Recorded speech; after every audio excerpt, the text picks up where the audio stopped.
Okay, so this week saw the review embargo lift on the RTX 5090, which was a very interesting launch. The new GPU is astonishingly fast, but it's also astonishingly expensive at 2,000 of your USD dollars.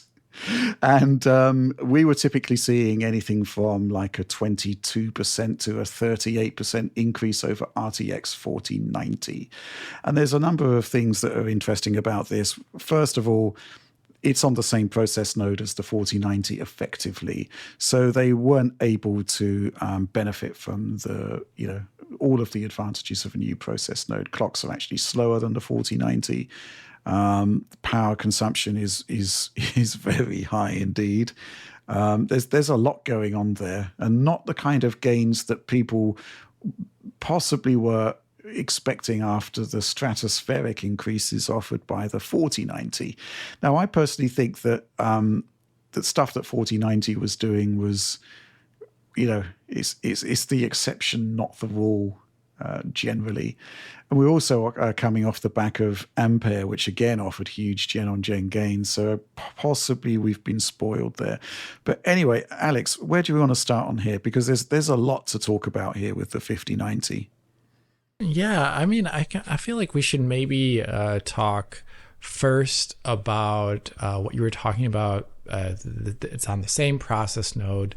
It is offering it is increasing the performance over the 4090, but it isn't doing it in a way like we have seen in the past. Here, there's more shader cores. There is more VRAM bandwidth by quite a big deal. It's actually, gigantic. It's like 77% improvement over 4090. It's nuts. It's nuts, and I guess the 5080 is going to even be bigger in that regard. But it's using the fastest version of the memory.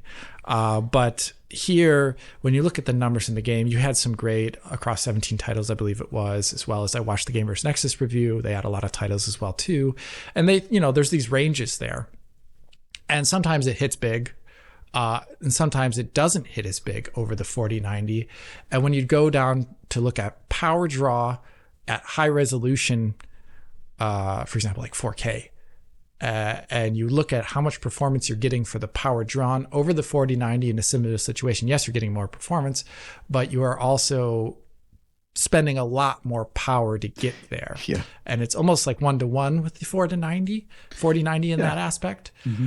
And that's where I think that's an interesting thing, because they are on the same process node, but in the presentations that we saw at CES, NVIDIA did present specific things about power savings through a different logic in hardware and software of turning down the GPU to different lower states to essentially get more power or reduce power for the performance you're getting. And they also showed off a change to the SM, and there it was kind of focusing on the fact that now we're going to do integer 32 math at the same time, like dual pumping it essentially, just like they did with FP32 math, starting with the Ampere line of GPUs.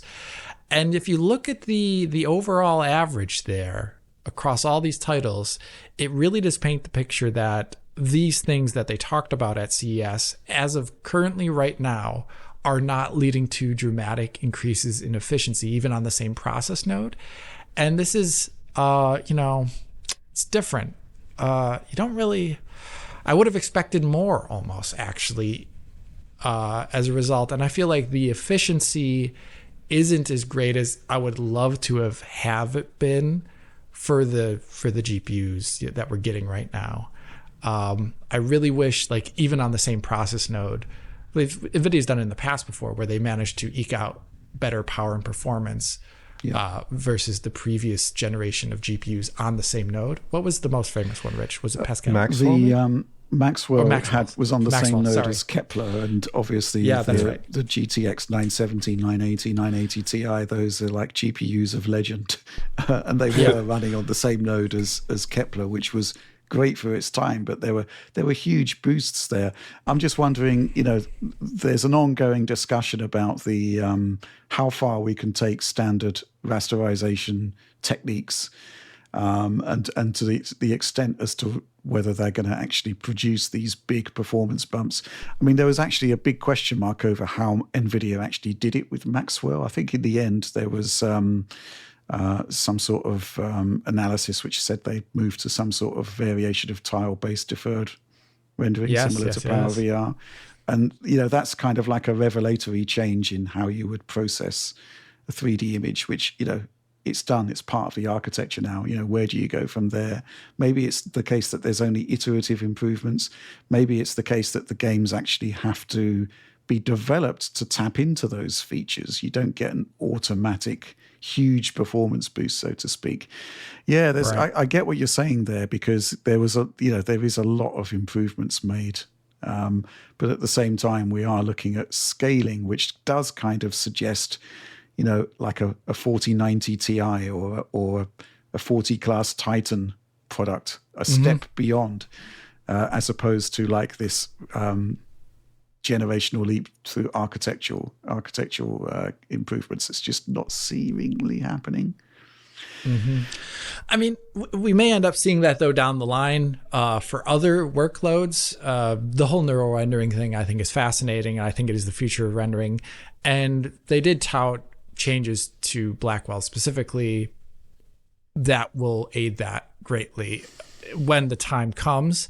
But right now, those things are, music of the future, as I would call them. They're like something like you can't really enjoy right now. So we don't see any of that. It's highly reminiscent of Turing, right? I mean, it was actually really interesting when I included the 2080 Ti in the review, because that's a 2018 GPU. It wasn't really maligned in the same way that the 2080 was, but there was a lot of question marks over why NVIDIA has taken this new direction, because we're not actually seeing any gains from it. The 2080 has actually VRAM apart matured into a really good GPU that's still doing pretty decent stuff even today. And I was really sort of heartened to see that even when we're sort of battering it with native resolution rendering and stupidly high settings, it seemed to be the VRAM that was letting it down the most. But, use DLSS, use optimized settings. In fact, I might do a video on it at some point, because the 2080 Ti is kind of like the... everybody likes to talk about fine wine in the GPU space. There's this sort of romantic notion that maybe you don't need to upgrade. Maybe, there was some sort of forward-looking design that's still great to this day. And I'd say that if there is one candidate for that, it probably is the 2080 Ti. I'd agree with that, yeah. Interesting stuff. Let's take some supporter questions on this, because we had a ton of them surrounding the 5090 reviews and the various sort of associated technologies that were discussed. Let's start with this one from Perfect_Organism. Not sure how embargoes look on this. They're fine, don't worry. But any whisperings...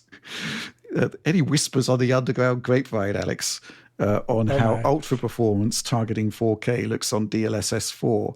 So this is talking about the transformer model improvements to DLSS, which, it's not under embargo, because actually, presumably after Perfect_Organism wrote the question, Cyberpunk was updated and everybody can access the transformer model now, to the point where people are actually... hacking the new transformer model into other games, going all the way back to like Shadow of the Tomb Raider and stuff like that, which is like excellent. But yeah, I mean, basically there's been a lot of discussion about, okay, so performance mode now looks as good as like quality mode or whatever, I don't know. But this is an interesting question, right? How does ultra performance targeting 4K look? Any initial thoughts on that? Initial thoughts are that it looks better than it did before. With ray reconstruction, I would say dramatically better in a lot of ways.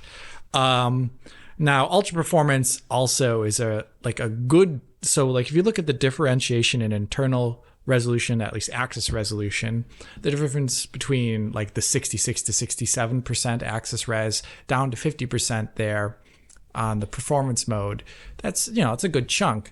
But then, when you go down to ultra performance mode, it is another like very large chunk. I almost feel like NVIDIA could do with a mode in between ultra performance and performance mode, like a 900p mode. I almost feel like would be sweet. Like it would be this really is good. The biased mode in Avatar.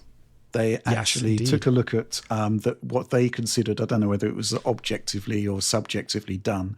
They looked at performance mode at 4K, which would be like 1080p scaling. And then they basically came up with their own iterations of the DLSS modes, which they thought encompassed the same sort of quality level at lower resolutions. And I'm not quite sure where the resolutions sit with the biased mode, but it's definitely higher. It's this sort of in-between point that you're talking about. Yeah, and I'd prefer that almost, but this is more politics than it is. You could actually adjust those things if you actually wanted to, if you cared, with like DLSS tweaks, whatever. But I would say the performance mode, I've really spent most of my time with ray reconstruction this week because this is a really large topic. I did do some SR stuff, that is super resolution tests, but I kind of, ever since they released the patch for Cyberpunk there, and I've seen the way people have been modding it, I had a limited grouping of titles to originally work with that actually were whitelisted, and I would prefer to use other titles than the whitelisted titles. So I'm going to be kind of releasing a video now about ray reconstruction primarily, and the next video is going to be about super resolution.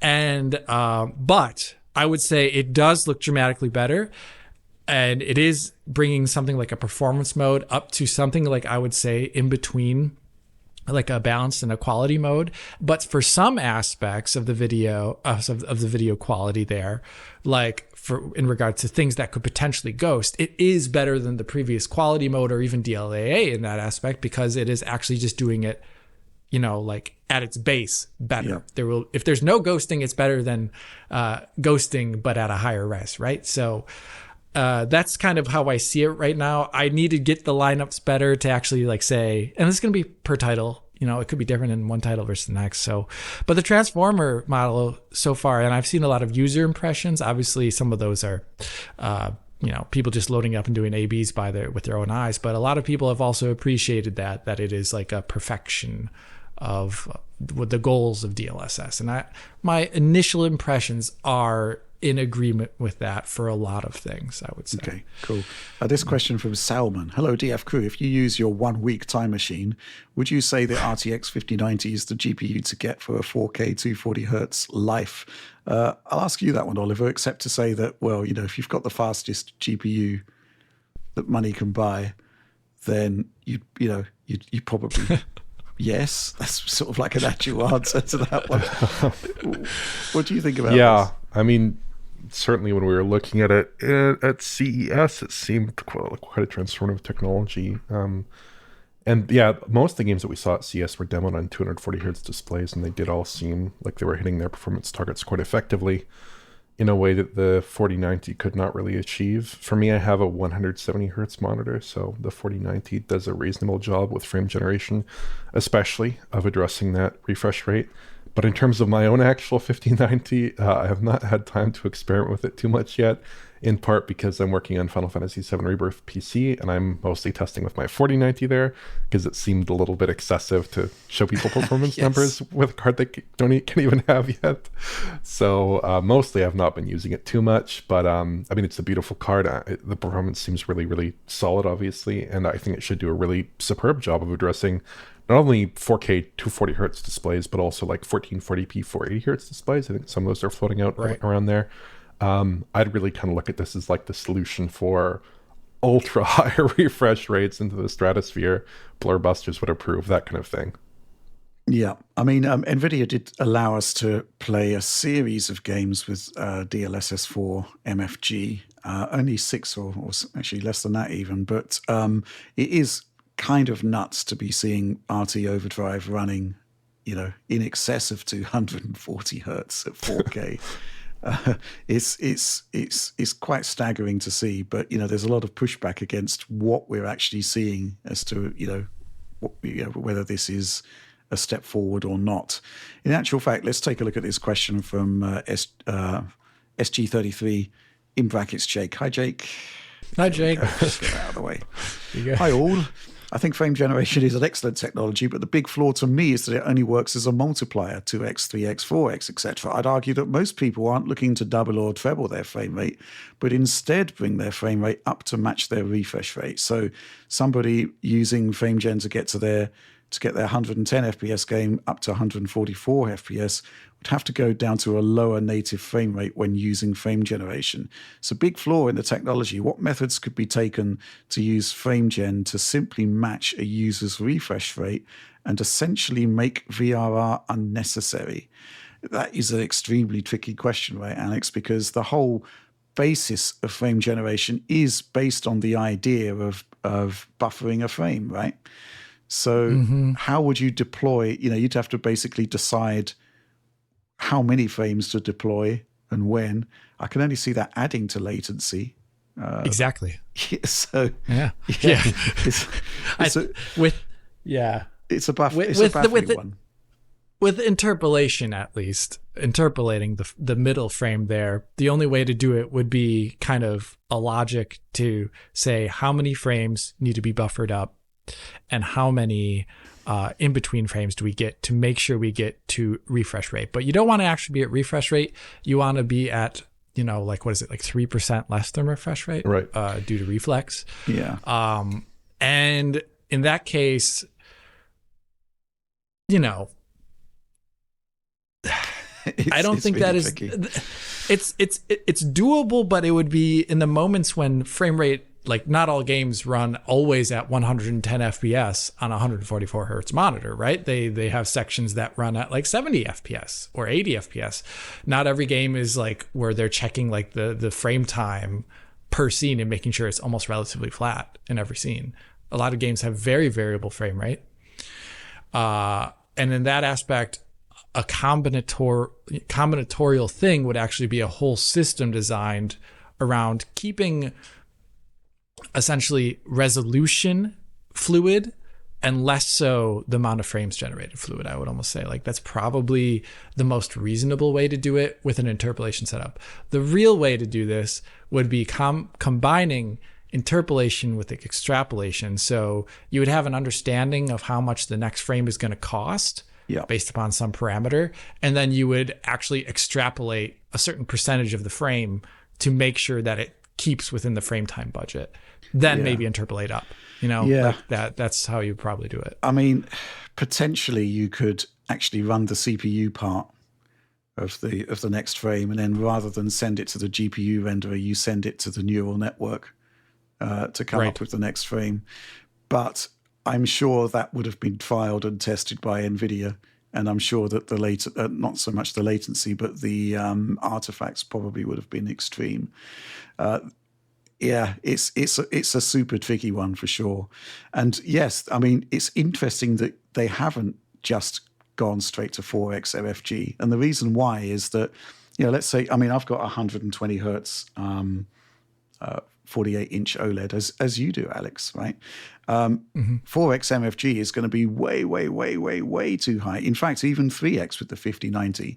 But the point is that you should be dialing down the multiplier to be as close to your to your refresh rate as possible. Really, that's kind of weird, but that's kind of the way it is. Increasing the setting isn't always guaranteeing a better experience, and equally, it could be the case that actually the 5080 or a less capable GPU may be a better fit for your screen in that case. Although, again, possibly not. Yeah. You can almost think about it as like super sampling in that aspect. Like, you could, in old GPUs, you could run 2x super sampling or 4x or 8x, but you wouldn't want to do that because it would introduce another artifact, like a temporal artifact. You'd be running at a lower frame rate. But this time you have to think about it as the other way around. Like, we are increasing the super sampling on the temporal dimension, but affecting other aspects of the pipeline, our input latency as well as image quality. Yep. So, it's like a different type of trade-off. Yeah. Let's talk about frame generation in general, because, man, this is all sort of coming to the fore now, and it all came about because of NVIDIA basically saying, hey, the 5070 has the performance of a 4090, where, mathematically the 5080 won't have the performance of a 4090. So the concept of using multi-frame generation to say, hey, this is as good, our $550 product is as good as last gen 1600. There was a huge amount of discourse about this, and, it is based on the concept of frame generation. Here are my issues, right? I mean, testing the 5080 Cyberpunk, you're getting a base frame rate that's pretty high. 5090, by the way. 5090, 5090, yes. right? Yes, Yeah. quite right. 5090, you're getting a base frame rate that's so high that the base input lag is actually quite low, like sub 30 milliseconds. So I can't really tell the difference between input lag that's like, mid 20s in the millisecond range to mid 30s. So in this case, frame generation is almost like a net win because the experience feels the same, but it looks a lot smoother. And if you've got a 480 hertz screen, a 240 hertz screen, to see path tracing running with that level of fluidity, looking that great, it's just fantastic. My concern kicks in when you start moving into the lower end parts, because the base frame rate is going to be lower. Therefore, the latency will be higher. And then you're going to reach a threshold point, I feel, where the additional overhead of frame generation, which will be higher on lower end parts because they're less performant, right? Suddenly it does start to become noticeable. So, I think that's probably going to be the whole basis of the 5070 review. It's basically, does this claim hold up? And I've got to say, we've got to talk about reviews in general, but let's talk about frame generation for now. What do you think about this concept of calling generated frames performance? It's kind of, in the review I called it quasi performance because with the 5090 specifically, it does feel good, it does look good, it works. You could put probably a bunch of people into a double-blind taste test, and they probably wouldn't be able to tell the difference. So in that case, it's a win. But, based on the data, based on, pixel peeping or whatever, it isn't. It's kind of bizarre, right? Mm-hmm. If I'll take this one up, I feel like, we need to get past our old, let's get past our old conceits about what is actually realistic given the current status of technology. And the past was a very different one where we could see these things due to process nodes shrinking all the time. Now we're not there anymore. So we need to find new avenues to increase our enjoyment of a game's fluidity. And I feel like frame generation is one really strong avenue to do that. And as a result, we need to also come into that with a different mindset. We should at the forefront of it always have these brackets that say, but this is not the same as a natively generated frame, but it can be good enough to fool you. And that is the most important part because perception is all about graphics, right? Video games, nothing about a video game's graphics is real. There are no real frames, and I thought Brian Cantazaro was saying that back in the day made me laugh, and it was very true. There are so many shortcuts that are already in there before you even start thinking about generating a frame, that it is, I think, phenomenologically for most people, they would not even notice it until we get to these thresholds like you talked about, Rich, where I think the base frame rate is very important. And I think that is your defining experience there. But MFG, I think, is actually much more powerful than the original frame gen. Yeah. Where with the original frame gen and its cost and its opportunity cost, where it wasn't just doubling GPU limited frame rates always, it really wasn't. You were thinking should I do 70 to 80 FPS or 120-ish with frame gen? And that was the cost you would have to think. Do I want a native experience or do I want a frame gen experience? And they had different opportunity costs there.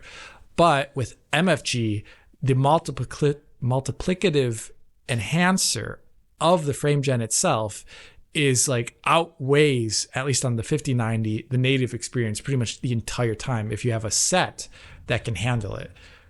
something above, like Rich said, I think like 165 hertz and above, right? Yeah, I think that's when it starts becoming better. Yeah, a couple of years back when the 4090 appeared, I borrowed a Samsung 4K 240 hertz. I think it's the Odyssey Neo G8. And basically, I couldn't really tell the difference above 165 hertz because you could set the various refresh rate levels on the monitor. And you'd only really noticed when you lurched down from like 240 to like 160, and you could tell the difference because, suddenly it was varying wildly. In terms of consistent performance, it was very difficult for me to tell the difference there. True. But, it's perception is a weird thing. I mean, there's going to be people out there who will feel that 10 milliseconds. I've got no doubt about it. The thing that slightly concerns me about talking about frame generation as a performance boost is that a real performance boost from a much faster GPU has no downsides. It's just better across the board. It's the same task being executed more quickly. But at the same time, we've got to realize that, the cost of silicon is such that there is going to be this rebalancing between hardware improvements and improvements brought about via software, which may have some sort of trade that needs to be made. This is really tricky. I mean, if I'd had the time, and here's the thing, right? We get a GPU, we have a week to get a review out, right? And that's a week of 7 days, which would include working the weekend. It's not really great. So reviews are always compromised to a certain extent, unless you've got like multiple people with multiple units working simultaneously on the same product, which is a luxury, to be honest, to do one review. So yeah, there's going to be a lot of follow-up coverage to this, but I would love to have actually ran Cyberpunk at the same frame rates without multi-frame rate generation to see how low the input lag actually goes. But when you're in the 20s, the difference is going to be really difficult to tell. That's kind of my thoughts on this. Oliver, where do you sit on this debate? I think my own personal interest in the way that I personally configure games is to get a more or less locked refresh rate. That's what I tend to like. I tend to be really bothered by differences in like when you're moving in particular like a thumbstick around, because I'm usually playing with controllers, and you get that like subtle difference in travel between frames. I just hate that. So I really want to eliminate that as much as possible. Obviously I'm still using VRR, but like if I can get to 144 hertz or 170 hertz minus 4 frames or whatever to accommodate reflex, that's where I want to be. Now if I need frame gen to get there, I don't mind as long as the base frame rate is like 70, 80 FPS plus. I think it's fine at those 2 refresh rates to use like a one inserted frame gen. I think that works well. If I can't get there, I would rather use a lower refresh rate than have a strongly varying frame rate, in my opinion. But I definitely like to use frame gen before I get to that point. So like I was playing Space Marine 2. Space Marine 2 is very CPU intensive. I used frame gen to get to like 165 hertz, and that was a really good experience. There are lots of titles where like they're just so demanding in terms of the path tracing that you also just need frame gen to get to like any kind of really reasonable, good feeling refresh.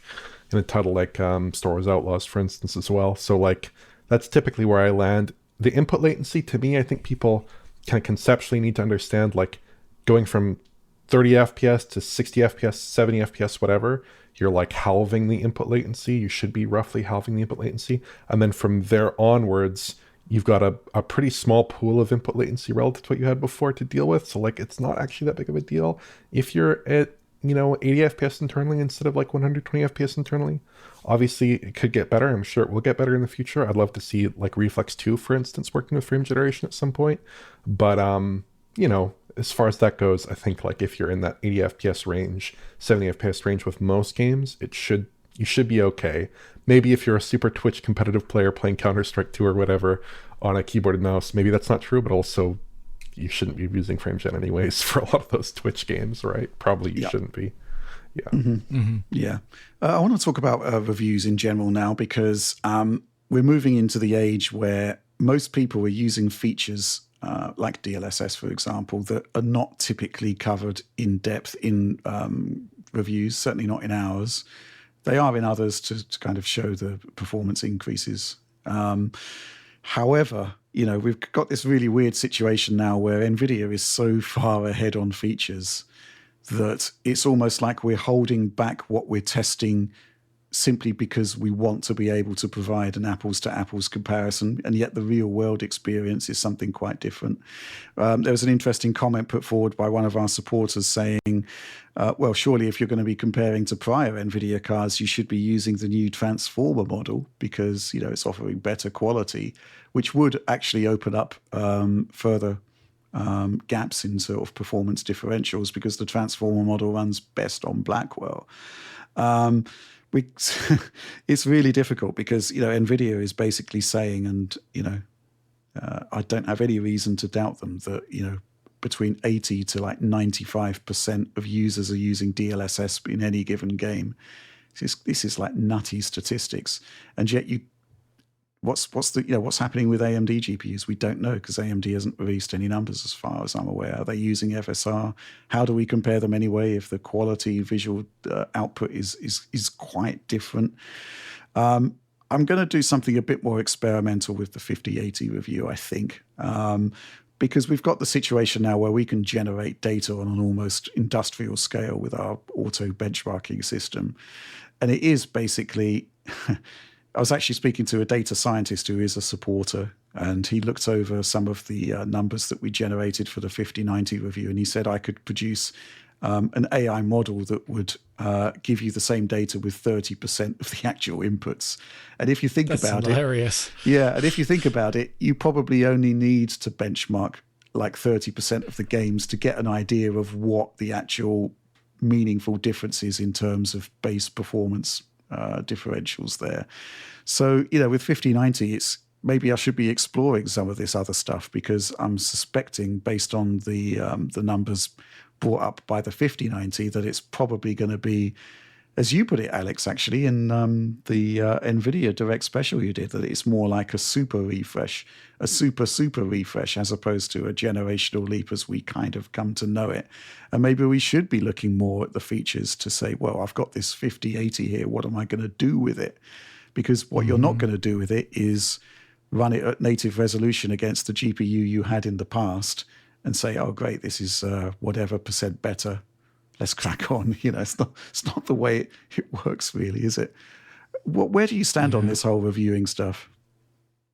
I really do want. I mean, everyone can find their niche and look at any review they want. But for me, when I think about how people are using GPUs, they are not doing what you just described. Rather, they are engaging things like DLSS, and they're also looking for transformative experiences.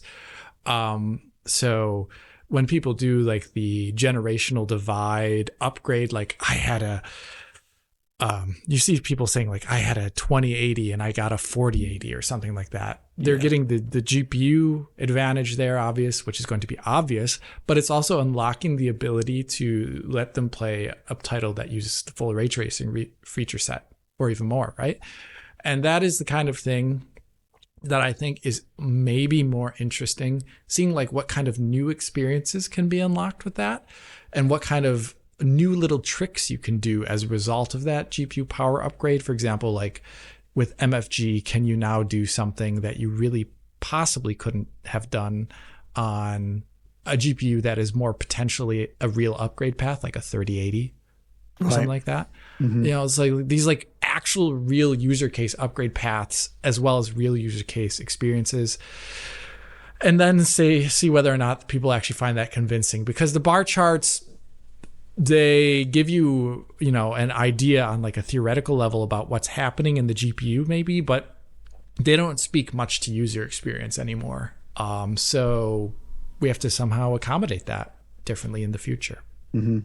Yeah, I mean, it is the case now where you could probably sum up a GPU's performance characteristics up against its last gen counterpart in like a paragraph.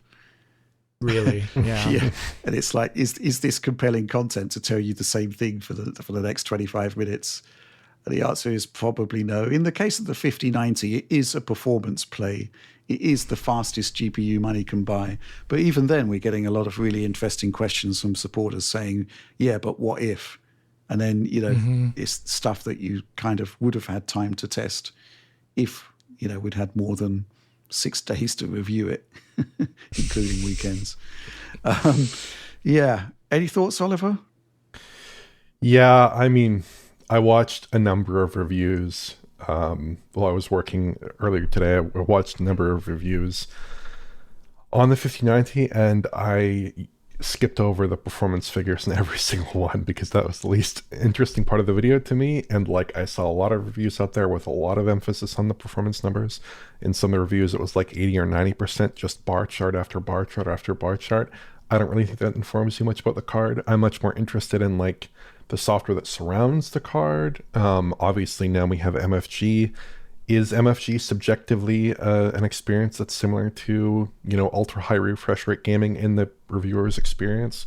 I'm much more interested in hearing about that. I'm also much more interested in hearing about the particulars of like the Founders Edition card in terms of the thermals, in terms of how it affects thermals for like your CPU, which it's exhausting hot air into essentially, things like that. Yeah. Those kinds of questions I found more interesting to me personally. But yeah, just basically saying it's 30% faster across the board. I feel like the end user can kind of extrapolate that to whatever scenario they're interested in.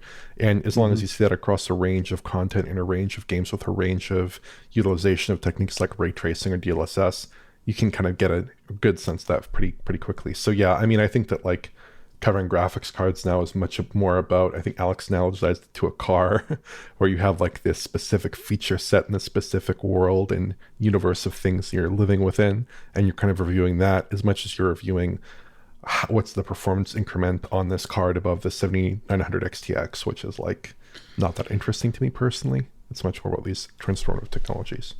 Yeah, one of our most successful GPU reviews from the last generation actually was the 4060. And the reason why was obviously, you're going to compare against the 3060. There are issues there with the lack of memory, etc. But we also sort of used our bank of console equivalent settings to say, hey, can this 4060 produce a PlayStation 5-like experience? And in doing so, you actually have to tap into the features of the card in exactly the same way that developers have to innovate to get the most out of a fixed box like the PS5. So there are ways and means. I mean, I'm not sure how there's not much point comparing a PS5 to a 5080 or 5090. It's going to completely, it's going to get completely blown away. I mean, that was an interesting point that I was raising in the 5090 review. It's like, past face cyberpunk at 4K, native 4K resolution, quote unquote, only running at 31 frames per second. And it's like, well, hang on. The PlayStation 5 is using upscaling to do RT shadows at the same frame rate. This is how far we've come with GPUs. This is like astonishing stuff. Yeah, I'm going to have a good think about this. I'm actually going to bring in a supporter question because he makes a really interesting, I was going to save it to later, but I'll do it now because it's relevant. This one comes from Yuri Grangiro, sorry. This is outrageously poor pronunciation. If latency is one half of performance, shouldn't like-for-like comparisons include frame rate and latency? Seems weird. Yes. We switch to including 1% lows because they represent fluidity better, but not latency, which represents latency perfectly. Cheers! Exclamation point! Funny. Exclamation point! Yeah, I mean. That's actually a really good point, right? At one point, NVIDIA was putting out bar charts which showed average frame rate and average latency, which is actually a really interesting way of doing things. But where do you go there? Is it best practice from a performance perspective to be running with driver level anti-lag active? Should we activate reflex or anti-lag 2 within games and then do that? I'm thinking we kind of should, and there probably isn't a performance penalty for using anti-lag technologies. Reflex boost potentially, I think, has a small performance penalty, but when we tested it, it kind of didn't. So yeah, absolutely, I think we should be including latency in there. But what do you do? I mean, obviously, when you boot a game with an AMD GPU, you get the little Radeon control panel pop up in the corner and you can turn on anti-lag. Should we be turning on anti-lag? Should it be there by default? I guess maybe I should ask AMD what they would recommend for performance testing. But I kind of see where Yuri's coming from here, and I think it's got a lot of merit to it. And we'll probably get some interesting metrics there. and tied to a subjective experience. My current feeling at the moment is that you reach a point where you do notice it, and it will vary according to game type. It's so tricky, and but obviously empirical data would be very, very useful there. There's lots to talk about here, and maybe when we talk, I mean, the 5070, it is basically going to be, well, yes, if you've got a 3070 or 4070 or even a 2070, it's X% faster. So what? NVIDIA's talking about 4090. That's kind of the stake that's been thrust in the ground that we have to look at, I think. It's interesting stuff. But yes, it's high time we had a bit of a shake-up here, and it's quite interesting that now we've got this amazing technology that can just churn out tons and tons of data. But it actually turns out the more data you have, the less interesting the story becomes. Ultimately, you do just end up with one number. It's that is basically what has dominated the 5090 discourse. It's 30% faster than a 4090, and it's like, well, yeah, and what? And you talk about car reviews. It's like 0 to 60 of my cars like 4.2 seconds. So what next? I'm not buying the car for the specifically for how fast it gets to 60 miles an hour. Anyway, big debates. Very interested to see user comments on this. I do think there's a lot of comments being made about frame generation by people that haven't really seen it, and that's part of the challenge. We can't really show it. We can't show it. I mean, John's been testing 5090 with a 1440p 400 hertz OLED, and he's blown away by it. We can't actually show that in a video. We can show literally impossible. We can show off-screen photography off the screen with a frame rate counter in the corner, but John's going to be sitting here talking about how persistence blur is a thing of the past, and the user's watching it on a screen with persistence blur. It's kind of nuts, isn't it? Yeah, it's like all those videos you made of like CRTs and stuff, and everyone's just watching this on like an LCD phone. And it's like, Jesus Christ, we are just not communicating anything at that point. It's funny. Let's just do a road tour so people can see it in action.